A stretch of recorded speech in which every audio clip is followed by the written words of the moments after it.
हाय China, कैसे हो? रहने तो मत बताओ। तुम्हारी हालत से हम सभी वाकिफ हैं। हमने अपने फ़ोन को चाइना मुक्त कर लिया है। कुछ ही समय में अपनी हर एक चीज़ को तुमसे मुक्त कर लेंगे। तुमने क्या सोचा था? तुम कोरोना फैलाते रहोगे, हमारे वीर जवानों को खाते रहोगे और हम हाथ पर हाथ रखकर तमाशा देखते रहेंगे। अब हमारा देश 70 साल पुराना भारत नहीं रहा, जहां राजनीतिक पार्टियां अपनी रोटियां सेकने के लिए देश के हिस्से को खैरात में बांट दिया करती थी। वैसे हमने तुम्हें भी तो तिब्बत भीख में दिया था, भूल गए क्या? तुमने क्या कहा है कि तुम युद्ध के समय भारत को घेर कर मारोगे? किसके दम पर? नेपाल और पाकिस्तान के दम पर। नेपाल तो छोटा सा बच्चा है, उसके आधे से ज्यादा नागरिक तो हमारे यहाँ कमाते और खाते हैं। और रही बात पाकिस्तान की, तो शायद तुमने इतिहास नहीं पढ़ा। पाकिस्तान को बसने के लिए हमने ही तो जमीन भीख में दी थी, और खाने और धोने के लिए 75 करोड़ रुपए।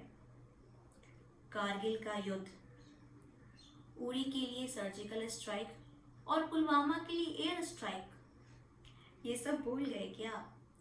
अगर भूल गए तो जाकर इरफान खान से पूछो, उन्हें उठने बैठने में दर्द आज भी होता है। वैसे हमने तुम्हारे फौजी की भी तो गर्दन की हड्डी तोड़ दी थी, बेचारा। चाइनीज माल था ना, इसलिए जल्दी टूट फूट गया। काश तुमने उसे चमगादड़ की जगह गाय का दूध पिलाया होता। हमारे शकुनी मामा का राज्य गांधार, वो भी तो हमने भीख में पाकिस्तान को ही दे दिया है। वैसे भी शकुनी मामा थे ही गांधार जाने लगे। सुना है कि कोरोना के बाद तुम्हारे यहाँ 2.5 करोड़ लोगों के फोन बंद हो गए। क्या हुआ उन 2.5 करोड़ लोगों का? जमीन गल गई या फिर आसमान चबा गया, या तुमने उन्हें भी बाकी जानवरों की तरह तल भुनकर खा लिया? वैसे भी जब तुम अपने पेशाब में अंडे उबाल सकते हो, अबॉर्टेड बच्चों को खा सकते हो, तो फिर इंसान क्या चीज है? तुम्हारी हरकतों की वजह से एक दिन तो तुम्हें हर देश बॉयकॉट कर देगा। ऐसे में तुम व्यापार नहीं कर पाओगे, आर्थिक मंदी का दौर चलेगा, दाने दाने को मोहताज हो जाओगे। और सबसे बड़ी जनसंख्या तो है ही तुम्हारी, इसलिए वक्त रहते एक दूसरे को खाने की आदत डाल लो।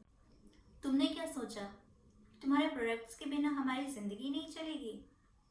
हमने तुम्हारी मदद के बिना कोरोना से जंग लड़कर दिखाया ना, पीपीई किट और मास्क बनाया ना।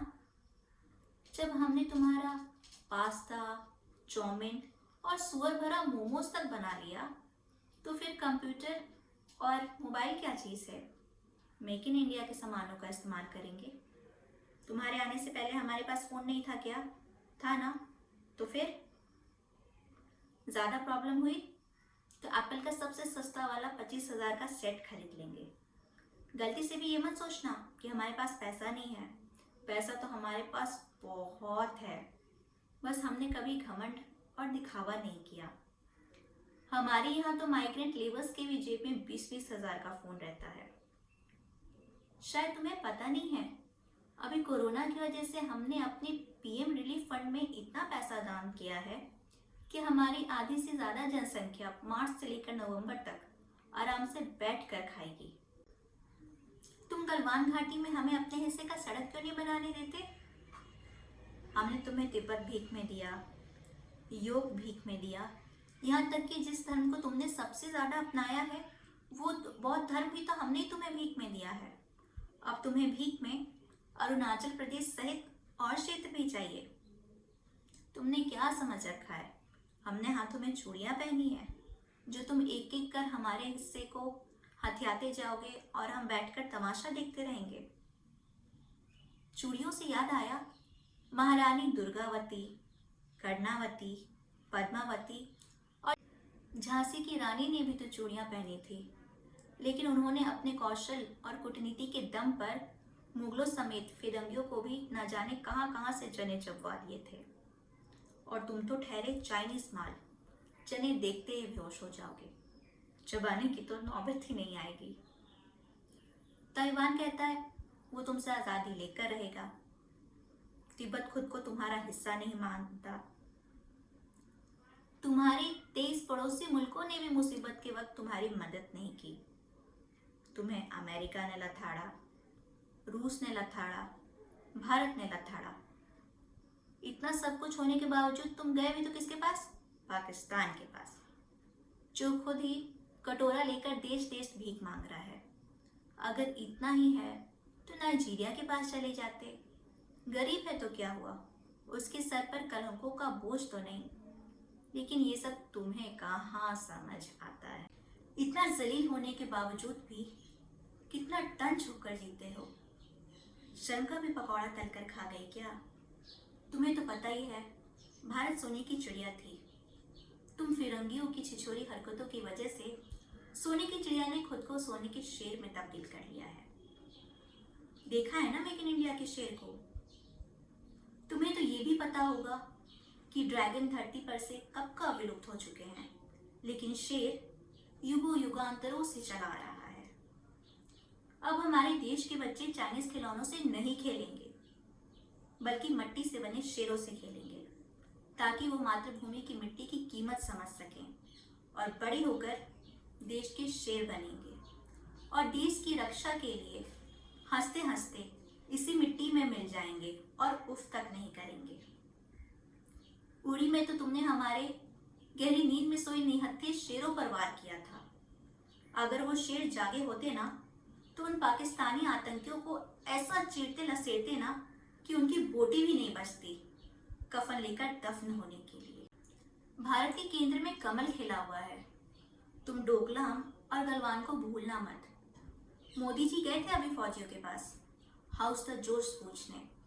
सबने कहा हाय सर। कहना तो नहीं चाहती हूँ, लेकिन एक फौजी की बेटी हूँ, इसलिए गलत देखना और उसे बर्दाश्त करना तो खून में ही नहीं है। हमारे देश के मुट्ठी भर जो मनबुद्धि ये कह रहे हैं कि हम किसी भी इंडियन ऐप का यूज़ नहीं करेंगे, तो मैं उनसे ये कहना चाहती हूँ कि अगर चाइनीज़ ऐप यूज़ करने का इतना ही शौक है तो चाइना जाकर बस जाओ ना। अगर खुद के घर का बाप भाई शहीद हुआ होता ना, तब पता चलता कि ये टिकटॉक विकटॉक है क्या। चाइना, तुम सीमा पर से आगे पीछे हटने का खेल खेलना छोड़ दो। वक्त है, अभी भी सुधर जाओ। मोदी जी से आकर माफ़ी मांग लो। उनका दिल बहुत बड़ा है, शायद वो तुम्हें माफ़ भी कर दें। वरना तुम्हें तो पता ही है, हमारे फौजी मारते कम और फाड़ते ज़्यादा हैं। अगर आप अपने देश से सच्चा प्यार करते हैं और अब एक सच्चे देशभक्त हैं, तो इस वीडियो को ज़्यादा से ज़्यादा शेयर करें ताकि चाइनीज़ को उनकी औकात पता चल जाए। जय हिंद, जय भारत।